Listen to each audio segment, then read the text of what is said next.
Assalamualaikum warahmatullahi wabarakatuh. Salam sejahtera buat kita semua. Berjumpa kembali di Rahmis Jurnal. Pada video kali ini, kita akan membahas materi tentang distribusi frekuensi. Baik, pada materi ini, ada beberapa hal yang akan kita bahas. Yang pertama adalah bagian-bagian pada distribusi frekuensi. Yang kedua, tahapan penyusunan distribusi frekuensi.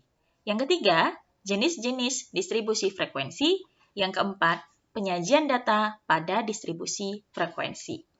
Baik, kita mulai dari yang pertama. Sebelum kita masuk kepada penjabaran bagian-bagian terkait distribusi frekuensi, ada baiknya kita mengenal terlebih dahulu apa sih definisi dari distribusi frekuensi. Distribusi frekuensi adalah daftar yang memuat data-data berkelompok dan berisi perbedaan data menurut kategori dan jumlah data hasil pengamatan pada setiap data kategori dan disusun dalam kelas-kelas interval, di mana kelas-kelas interval itu disusun dari data yang terbesar hingga data yang terkecil atau kebalikannya, dari data yang terkecil hingga data yang terbesar. Baik, lanjut ke bagian-bagian distribusi frekuensi. Nah, pada distribusi frekuensi nanti terdiri dari beberapa bagian yang diantaranya adalah kelas interval. Apa itu kelas interval? Suatu kelompok data atau nilai beserta frekuensinya. Dan di dalam satu kelas interval dinyatakan dalam baris pada distribusi frekuensi. Nanti akan saya berikan contoh secara full dalam bentuk distribusi frekuensi dan nantinya akan saya jabarkan bagian-bagian yang terdapat pada distribusi frekuensi tersebut. Yang kedua adalah interval kelas atau kelas interval. Merupakan selang yang memisahkan kelas data yang satu dengan kelas data yang lain. Berikutnya, batas kelas atau class limits. Merupakan nilai-nilai yang membatasi kelas data yang satu dengan kelas data yang lain. Batas kelas disebut juga sebagai batas semu dari setiap interval kelas dan terdiri dari dua buah batas kelas, yakni batas kelas bawah lower class limits dan batas kelas atas upper class limits. Dan yang berikutnya ada frekuensi data. Apa itu frekuensi data? Banyaknya data atau nilai yang terdapat pada kelas tertentu. Penentuan frekuensi kelas dapat dilakukan dengan menggunakan sistem torus. Jadi, dengan menggunakan sistem torus, kita akan lebih mudah untuk menentukan berapa sih jumlah frekuensi pada setiap interval atau kelas pada suatu data. Selanjutnya adalah tepi kelas atau class boundary. Nah, kalau tadi ada batas kelas, nah, yang berikutnya ada lagi tepi kelas. Apa sih bedanya batas kelas dengan tepi kelas? Kalau pada batas kelas, dia masih memiliki lubang tempat angka tertentu atau masih ada perbedaan antara satu batas atas dan satu batas bawah. Masih ada perbedaan antara satu batas atas pada kelas sebelumnya dan satu batas bawah pada kelas sesudahnya. Nah, kalau pada tepi kelas, batas kelas yang tidak memiliki lubang tempat angka tertentu antara kelas data yang satu dengan kelas data yang lain. Artinya tidak ada selisih ya antara satu kelas data dengan satu kelas data yang lain. Nah, sama seperti batas kelas, tepi bawah kelas juga terdiri dari dua, yakni tepi bawah kelas dan tepi atas kelas. Nah, tepi bawah kelas itu cara menentukannya adalah batas bawah dikurang 0,5. Sedangkan tepi atas kelas, rumusnya adalah batas atas ditambah 0,5. Nanti kita akan lihat perbedaan mana batas, mana tepi. Selanjutnya adalah kelas midpoint atau titik tengah kelas. Nah, nilai data penelitian yang tepat terletak di tengah suatu kelas interval. Jadi, cara menentukannya adalah menjumlahkan batas atas setiap kelas interval dengan batas bawah setiap kelas interval, lalu penjumlahan kedua batas kelas tersebut dibagi dengan 2 atau dikali dengan 1/2. Lalu selanjutnya adalah panjang kelas atau interval size, merupakan jarak atau selisih antara tepi atas kelas dan tepi bawah kelas, yang mana rumusnya adalah tepi atas dikurang tepi bawah. Baik, ini merupakan contoh distribusi frekuensi serta bagian-bagiannya. Jadi ada sebuah tabel distribusi frekuensi, ini dia, ya. Mana yang merupakan interval atau kelas data? Yang merupakan interval atau kelas data itu ini. Ya, ini merupakan interval kelas. Jadi ini merupakan interval kelas pertama, ini merupakan kelas kedua, ini merupakan kelas ketiga, ini merupakan kelas keempat, kelas kelima, kelas keenam, dan kelas interval kelas ketujuh. Yang mana masing-masing interval pada kelas kelas interval ini terdiri dari yang namanya batas, ya, nanti terdiri dari yang namanya batas kelas. Namun sebelumnya, di sini, di sebelah kanan yang ada garis biru ini merupakan kolom untuk frekuensi. Jadi setiap interval kelas itu memiliki jumlah frekuensi tertentu, ya, jumlah frekuensi tertentu. Selanjutnya, yang garis warna hijau ini dikatakan sebagai batas bawah kelas. Jadi, mana batas bawah pada interval kelas pertama? Batas bawah pada interval kelas pertama adalah 55. Batas bawah pada interval kelas kedua adalah 60. Batas bawah pada interval kelas ketiga adalah 65. Batas bawah pada interval kelas keempat adalah 70. Batas bawah pada kelas interval ke 575, batas bawah pada interval kelas ke-6 80, dan batas bawah pada interval kelas ke-7 adalah 85. Lalu mana batas atasnya? Nah, batas atasnya ini yang berwarna kuning. Ya, garis berwarna kuning ini merupakan batas atas kelas, yakni 59 untuk batas atas kelas pertama, 64 untuk batas atas kelas kedua, 69 untuk batas atas kelas ketiga, 74 untuk batas atas kelas keempat, 79 untuk batas atas kelas kelima, 84 untuk batas atas kelas ke-6, dan 89 untuk batas atas kelas ke-7. Jadi berapa banyak jumlah kelas pada distribusi frekuensi ini? Ada 7, yakni 1, 2, 3, 4, 5, 6, 7, yang masing-masing memiliki batas atas, yang warna kuning ini batas atas, dan yang warna hijau ini adalah batas bawah, dan masing-masing kelas memiliki frekuensinya, di mana kelas pertama frekuensinya 6, kelas kedua 8, kelas ketiga 10, hingga nanti interval kelas ke-7 adalah 2.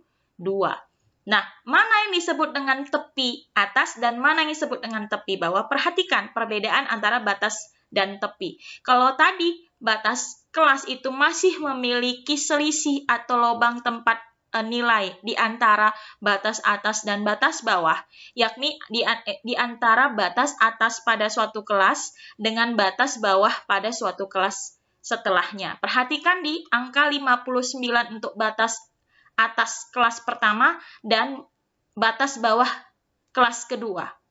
Ini 59, ini 60. Masih ada selisih antara 59 dan 60. Yakni apa? Yakni 1 poin. Selisih 1 poin. Nah, itu yang disebut dengan batas kelas. Tapi kalau tepi kelas, dia tidak memiliki selisih lagi. Ya, dia tidak memiliki selisih lagi. Jadi, bagaimana caranya supaya tidak memiliki selisih atau tidak ada lagi lubang tempat nilai di antara kelas-kelas tersebut? Itulah yang kita sebut dengan tepi kelas, di mana nanti untuk menentukan tepi kelas atas, yakni 59 ditambah 0,5, dan untuk menentukan tepi bawah kelas, yakni 60 dikurang 0,5, atau 55 dikurang 0,5.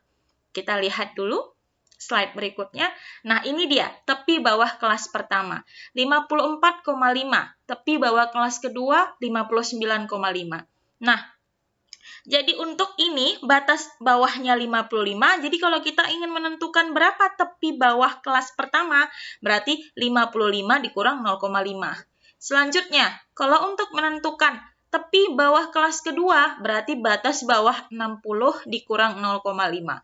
Tepi bawah kelas ketiga, 65 dikurang 0,5, dan seterusnya sampai tepi bawah kelas ke-7, 85 dikurang 0,5. Selanjutnya, bagaimana dengan tepi atas pada setiap kelas? Nah, kalau pada tepi bawah itu adalah batas bawah dikurang 0,5, sedangkan tepi atas itu batas atas ditambah 0,5. Sehingga berapa tepi atas pada kelas pertama? Tepi atas pada kelas pertama adalah 59,5. Kenapa? Karena 59 ditambah 0,5. Tepi atas kelas kedua berapa? yakni 64 ditambah 0,5, yakni 64,5. Dan seterusnya hingga tepi atas kelas ke-7. Karena batas atas kelas ke-7 adalah 89, maka tepi atas kelas ke-7 adalah 89 ditambah 0,5. Hasilnya sama dengan 89,5. Nah, selanjutnya sudah kita tentukan tepi atas dan tepi bawah, ada dinamakan juga dengan titik tengah kelas. Nah, seperti yang saya jabarkan pada slide sebelumnya, yakni titik tengah kelas atau midpoint class itu cara menentukannya adalah batas penjumlahan antara batas atas dan batas bawah setiap kelas interval dibagi 2. Jadi kalau ditanya, berapakah titik tengah pada kelas pertama? Titik tengah pada kelas pertama adalah 55 ditambah 59 dibagi 2. Berapakah titik tengah pada kelas kedua? 60 ditambah 64 bagi 2. Dan seterusnya hingga berapakah titik tengah pada kelas ke-7? 85 ditambah 89 dibagi 2. Sebagai contoh, untuk titik tengah kelas pertama yakni 57, dan untuk titik tengah kelas kedua adalah 62. Setelah itu kita tentukan panjang interval kelas. Kalau tadi kita sudah ketahui bahwa berapa banyak kelas pada distribusi frekuensi ini, banyaknya kelas adalah 1, 2, 3, 4, 5, 6, 7. Ada 7 kelas. Kita hitung dari row-nya, dari baris pada distribusi frekuensi ini. Berarti ada 7 baris, maka dikatakan dia memiliki 7 kelas interval. Tapi kalau pertanyaannya berapakah panjang interval kelasnya, cara menentukan panjang interval kelas adalah tepi atas dikurang tepi bawah. Kita bisa menggunakan interval kelas manapun untuk menentukan panjang interval kelas. Mau pakai interval kelas pertama, interval kelas kedua, dan seterusnya sama saja. Akan bernilai sama, sama-sama 5. Kenapa? Karena tepi atas, misalkan kita ambil contohnya di interval kelas pertama. Tepi atas kelas pertama itu kan 59 ditambah 0,5, berarti 59,5. Nah, 59,5 ini dikurang dengan tepi bawah kelas pertama. Tepi bawah kelas pertama adalah 55 dikurang 0,5, yakni 54,5. Nah, maka 59,5 si tepi atas kelas pertama dikurang 54,5 si tepi bawah kelas pertama. Maka nanti hasilnya adalah 5. Kalau kita lakukan juga hal yang sama kepada kelas kedua dan kelas ketiga hingga kelas ke-7 juga menghasilkan nilai yang sama, yakni sama-sama 5. Maka pada tabel tadi, pada distribusi frekuensi contoh yang tadi, panjang interval kelasnya adalah 5. Nah, selanjutnya, bagaimana sih sebenarnya tahapan penyusunan distribusi frekuensi? Jadi tahapan yang pertama adalah mengurutkan data dari yang terkecil sampai yang terbesar. Jadi nanti kalian akan menemukan data yang berserakan atau tersebar secara random, tidak tersusun dengan baik, maka langkah pertama kalian harus mengurutkan data dari yang terkecil sampai yang terbesar. Setelah kalian urutkan data dari yang terkecil sampai yang terbesar, langkah kedua adalah kita tentukan terlebih dahulu jangkauan atau range dari data tersebut. Cara menentukan jangkauan atau range dari data tersebut adalah nilai maksimum atau nilai terbesar dari kumpulan data tadi dikurang dengan nilai minimum atau nilai terkecil dari kumpulan data tersebut. Nah, itulah yang dikatakan dengan jangkauan. Selanjutnya, setelah kalian tentukan berapa jangkauan pada data tersebut, langkah berikutnya adalah menentukan banyaknya kelas. Ya, banyaknya interval kelas yang nantinya akan kalian susun. Banyaknya interval kelas itu rumusnya adalah K sama dengan 1 tambah 3,3 log N. Di mana N itu merupakan banyaknya data secara keseluruhan. Misalkan datanya ada 50, maka si N-nya sama dengan 50. Nah, seperti itu. Ya, jadi nantinya 1 tambah 3,3 log 50 misalkan. Kalau dia jumlah datanya ada 50. Nah, berikutnya, kalian tentukan yang namanya panjang interval kelas. Nah, panjang interval kelas itu adalah perbandingan antara jangkauan data dan banyaknya data. Jadi, di awal tadi kan sudah diketahui berapa sih jangkauan data dengan menggunakan perhitungan nilai maksimum dikurang nilai minimum. Nah, tadi juga sudah kita cari berapa sih banyaknya kelas pada distribusi frekuensi yang akan kita susun nanti. Nah, setelah itu kita tentukan berapa sih panjang interval setiap kelas nanti yang kita susun. Caranya adalah jangkauan dibagi banyaknya kelas. Nah, setelah kita tentukan yang namanya panjang interval kelas, langkah berikutnya adalah menentukan batas bawah kelas pertama. Batas bawah kelas pertama ditentukan dari data terkecil atau data terkecil yang berasal dari pelebaran jangkauan, atau data yang lebih kecil dari data yang terkecil. Dan selisihnya harus kurang dari panjang interval kelas. Nanti kita lihat satu contoh, supaya lebih mengerti lagi. Dan yang terakhir adalah menuliskan frekuensi kelas, di mana kita bisa menggunakan bantuan sistem turus atau tally sesuai dengan banyaknya data. Jadi ini adalah contoh soalnya, ya. Contoh di mana terdapat kumpulan data yang random, kita susun acak tanpa mengenal urutan mana yang terbesar, mana yang terkecil. Jadi dari random data ini kita akan buat yang namanya daftar distribusi frekuensi, sesuai dengan langkah-langkah yang tadi sudah saya jabarkan sebelumnya. Nah, pastinya langkah pertama adalah kita urutkan terlebih dahulu dari data yang paling kecil hingga data yang paling besar. Di mana data yang paling kecil adalah 38 setelah kita urutkan, dan data yang paling besar adalah 98. Nah, setelah kita tentukan data yang paling kecil dan data yang paling besar, maka kita bisa tentukan berapa sih jangkauan data pada data penelitian tersebut. Nah, jangkauan data tadi rumusnya apa? Rumusnya adalah nilai maksimum dikurang nilai minimum. Nah, setelah itu kita urutkan data tadi, kita perolehlah berapa jumlah data seluruhnya. Banyaknya data atau jumlah data seluruhnya itu ada 64 data. Ya, jadi kita punya 3 informasi di awal, yakni nilai minimumnya adalah 38, nilai maksimumnya adalah 98, dan jumlah datanya ada atau banyaknya datanya ada 64. Karena kita sudah ketahui nilai maksimum dan nilai minimum, maka kita bisa tentukan berapa jangkauan datanya. Jangkauan datanya adalah 98 si nilai maksimum dikurang 38 si nilai minimum. 98 dikurang 38 hasilnya sama dengan 60. Berikutnya, kita tentukan banyaknya kelas data yang nantinya akan kita susun dalam daftar distribusi frekuensi. Kita gunakan rumus K sama dengan 1 tambah 3,33 log N. N-nya dari mana kita peroleh informasinya? Informasinya kita peroleh dari data yang sudah kita susun secara berurutan dari yang terkecil sampai yang terbesar. Ternyata kita ketahui bahwa jumlah datanya adalah si 64. Nah, carilah logaritma dari 64 bisa menggunakan kalkulator ya, bantuan kalkulator, maka nanti dapatlah hasilnya 1,81 dan seterusnya.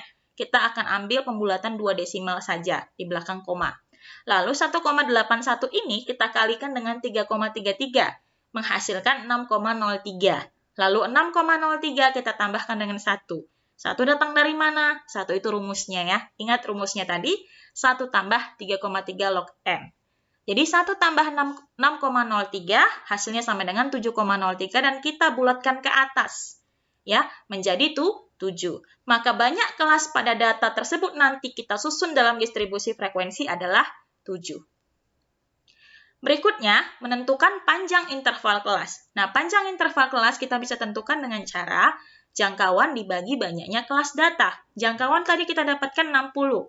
Banyaknya kelas data ada 7. Maka 60 bagi 7 hasilnya sama dengan 8,57.